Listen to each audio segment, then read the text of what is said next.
I'm in my home gym. I fancy doing some cardio. So I'm going to do a steady state zone 2 training session on this. Now there are 5 heart rate zones. Zone 1 is the easiest. Zone 5 is the hardest. So zone 2 is pretty low intensity actually, which is why I like to do it indoor on a bike or a treadmill. Because where I live, it's too hilly. If I go outside for a road ride, I hit a hill straight away, my heart rate jumps up to zone 3 or 4, and it's harder to control. So I'm going to explain the benefits of being in zone 2, show you the physical symptoms of being in zone 2, in case you're not training with a heart rate monitor. So I'm going to jump on the bike, ride for 5 or 10 minutes, bring it up to zone 2, then I'll come back.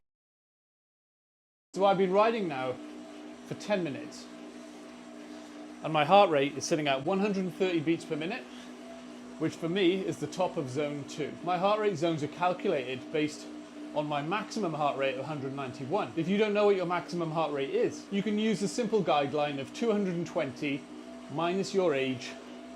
Theoretically, that's your maximum heart rate. Even though that's a general guide, it can suit a lot of people and it's somewhere to start. So this pace is pretty easy and I should be able to maintain this all day as long as I keep the fuel coming in. I'm sweating quite a lot, but it is quite hot in here.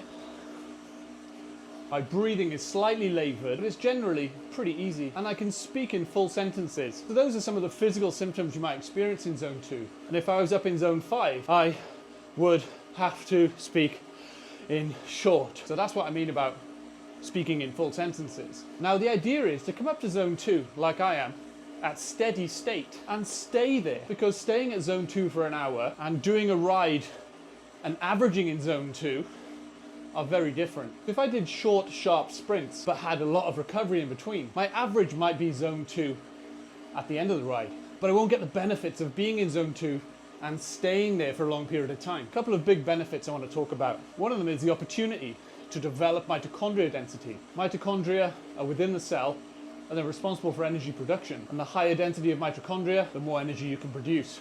And another one is capillary density, which you'll use to transport blood and oxygen throughout the body. These adaptations take place sat in zone 2. You could see it as the foundation of your fitness, the bottom of the pyramid. And the wider the bottom of a pyramid, the taller it can go. The longer the runway, the bigger the plane that can take off from it. So see zone 2 training as a platform from which to work hard later on. However, 1 in every 5 workouts I do indoors or outdoors, I will go full gas to help develop my VO2 max. Because if all I did was zone 2, you might find that you don't have that next gear, you don't have that race pace. And that's zone 2 training.